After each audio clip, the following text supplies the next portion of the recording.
And next we bring you a segment called Takumi from Science View, a program produced by NHK. Takumi literally means artisan in Japanese, and it's a word often used to describe craftsmen with exceptional skills.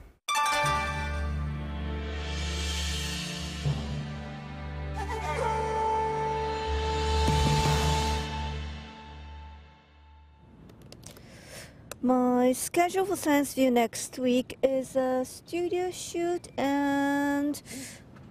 Oh, hi, I'm Michelle. This laptop here is light and easy to carry around, and on top of that, it's very sturdy. The secret lies in the magnesium alloy that's used right here. It's a very hard substance that's difficult to process. Today, I'll introduce you to a Takumi or innovator who developed a unique method to facilitate the process. Let's go. We visited Osaka City. The metal processing company is located in an industrial zone of the city that's filled with small and mid-sized companies. Hello, I'm Michelle. Hello, I'm Tamai. Today's Takumi is Kenji Tamai. He's an engineer who excels in metal processing. I heard that your company makes a lot of things with magnesium alloys, and you really do have a variety. Yes, we make the top covers for laptops, smartphone parts, and many other things. Magnesium alloys are sturdy and lightweight, so they're used to make portable electronic devices, and the demand is growing. Would you like to try holding one? Yes, please. Whoa, this is surprising. It's this light? Yes, it is. It's like a piece of paper. It's so light. We went to see the factory.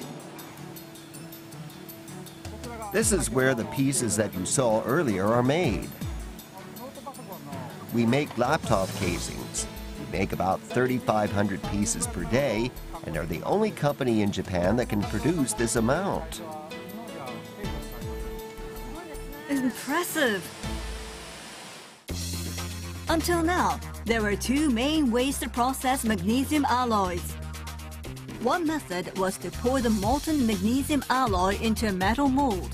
It worked well for complicated shapes, but the drawback was that when making thin objects, the magnesium alloy would not flow in properly. The other method was by press working. It was good for making thin products, but the metal tended to crack when complicated shapes were made. To prevent it from cracking, it had to be pressed little by little over the course of 2 or 3 times. But here, it seems to be pressed just once. That's right. The technology that we developed was a method for processing it in one shot. What kind of technology is it? The secret is in the vapor that you see rising. Our company originally made metal molds. We came up with the idea of heating the metal molds. Heating the metal molds? Yes. These two? Yes. We heat them up to nearly 200 degrees. The metal becomes hot, and we process it quickly while it's warm. Heating the material prevents it from cracking during the press processing. However, magnesium alloys expand and contract when heated or cooled. On top of that, the metal mold also expands when heated. Developing a temperature control system was extremely difficult.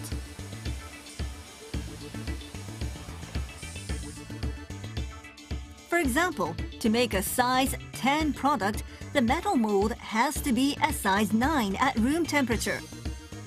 When the metal mold is heated, it expands to a size 11. The magnesium alloy is processed while the metal mold is in this state.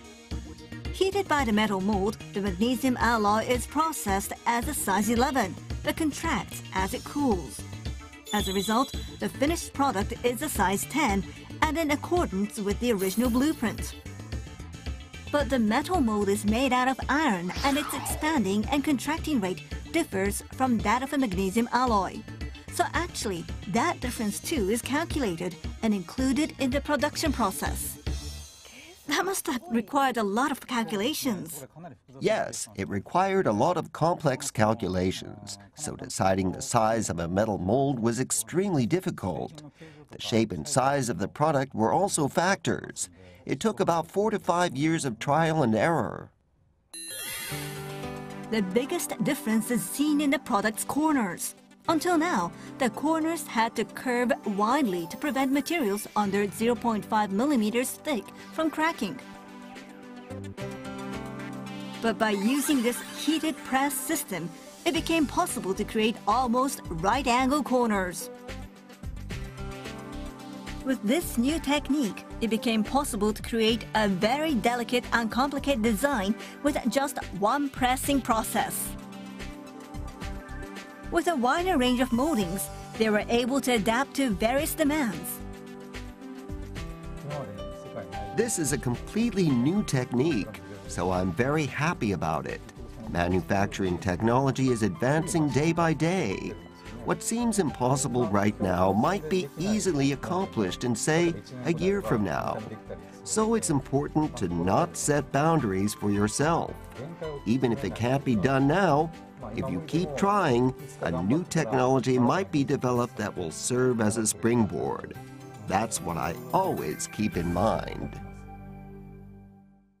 And that brings us to the end of this edition of Channel Japan.